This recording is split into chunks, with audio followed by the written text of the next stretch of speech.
ഉപയോഗശൂന്യമായ ഫ്രിഡ്ജുകൾ സാധാരണ നമ്മൾ ഉപേക്ഷിക്കാറാണ് പതിവ്. എന്നാൽ ഇത്തരം ഫ്രിഡ്ജുകൾ ഡ്രയറുകളാക്കി മാറ്റുന്ന ഒരാൾ ഇടുക്കിയിലുണ്ട്. ചുരുളി സ്വദേശി ഷാജിയാണ് ഈ നൂതനാശയം അവതരിപ്പിച്ച് വിജയിച്ചത്. ഇറച്ചിയും ചാതിപത്രിയും ഒക്കെ ഈ ചെറിയ ഡ്രയറിൽ ഉണക്കിയെടുക്കാനാകും എന്നതാണ് പ്രത്യേകത.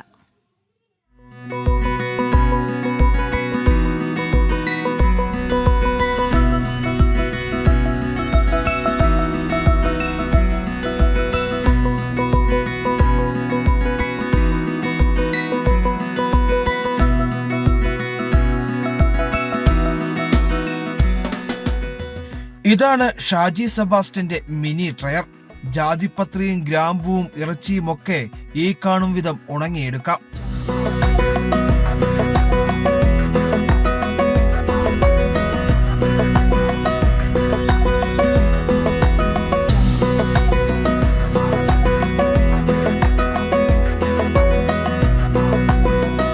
സ്വന്തം പറമ്പിലെ ജാതിക്കായും പത്രിയും ഉണങ്ങാൻ പാടുപെട്ടിരുന്നു ഷാജി സെബാസ്റ്റ്യൻ. അങ്ങനെയിരിക്കെയാണ് ഫ്രിഡ്ജിനുള്ളിൽ ഡ്രയർ എന്ന ആശയം ഒരു സുഹൃത്ത് മുമ്പോട്ട് വെച്ചത്. പിന്നീട് ഈ സുഹൃത്തിന്റെ സഹായത്തോടെ തന്നെ ഫ്രിഡ്ജിനുള്ളിൽ ഡ്രയർ നിർമ്മിച്ചു. ഫ്രിഡ്ജ് നമുക്ക് നല്ല ഡോർ, നല്ല ഫ്രിഡ്ജ് ആയിരിക്കണം, തുരുമ്പില്ലാത്ത ബീഡിങ് നല്ലതായിരിക്കണം, ഡോറ് നന്നായിട്ട് അടയുന്ന ഫ്രിഡ്ജ് ആയിരിക്കണം. അങ്ങനെയുള്ള ഫ്രിഡ്ജുകൾ നമ്മൾ എക്സ്ചേഞ്ച് പിടിക്കുന്ന കടകളിൽ പോയി എടുത്തുകൊണ്ട് വന്നിട്ട് അതാണ് അതിന് പൊളിച്ചിട്ട് അതിൻ്റെ ഉള്ളിലൊക്കെ കംപ്ലീറ്റ് സാധനം എടുത്ത് മാറ്റിയ ശേഷം നമ്മൾ വേറെ അഡീഷണൽ ആയിട്ട് വേറെ ട്രേയും ഇതെല്ലാം നമ്മൾ എക്സ്ട്രാ സെറ്റ് ചെയ്യുകയാണ്. നമ്മുടെ വീട്ടിൽ ആവശ്യമുള്ള എന്തും ഇതിൽ ഉണങ്ങിയെടുക്കാം. ബൾബുകൾ ക്രമീകരിച്ച് ഫ്രിഡ്ജിന്റെ മുകളിലും താഴെയുമായി ഫാനുകൾ ഘടിപ്പിച്ചാണ് ഫ്രിഡ്ജിനുള്ളിൽ ചൂട് ക്രമീകരിക്കുന്നത്.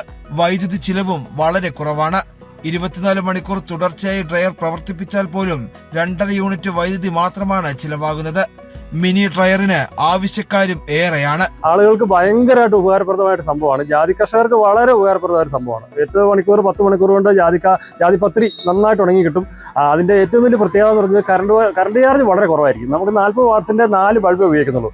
അത് 24 മണിക്കൂർ കണ്ടിന്യൂസ് വർക്ക് ചെയ്തിട്ടുണ്ടെങ്കിലും ഒരു 2.5 യൂണിറ്റ് കറണ്ട് ആവുള്ളൂ. അതിൻ്റെ അകത്ത് 24 മണിക്കൂറിൽ ഒരു 16 മണിക്കൂർ കൂടുതൽ വൈദ്യുതി ഉപയോഗിക്കില്ല. ബാക്കിയുള്ള സമയം കട്ട് ഓഫ് ആണ്.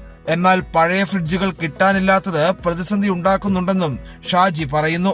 ചെറിയ അളവിൽ ഏലം കൃഷി ചെയ്യുന്ന കർഷകർക്ക് വീടുകളിൽ തന്നെ ഏലക്ക ഉണങ്ങത്തക്ക വിധത്തിലുള്ള ഡ്രയർ നിർമ്മാണത്തിന്റെ പരീക്ഷണത്തിലാണ് നിലവിൽ ഷാജി.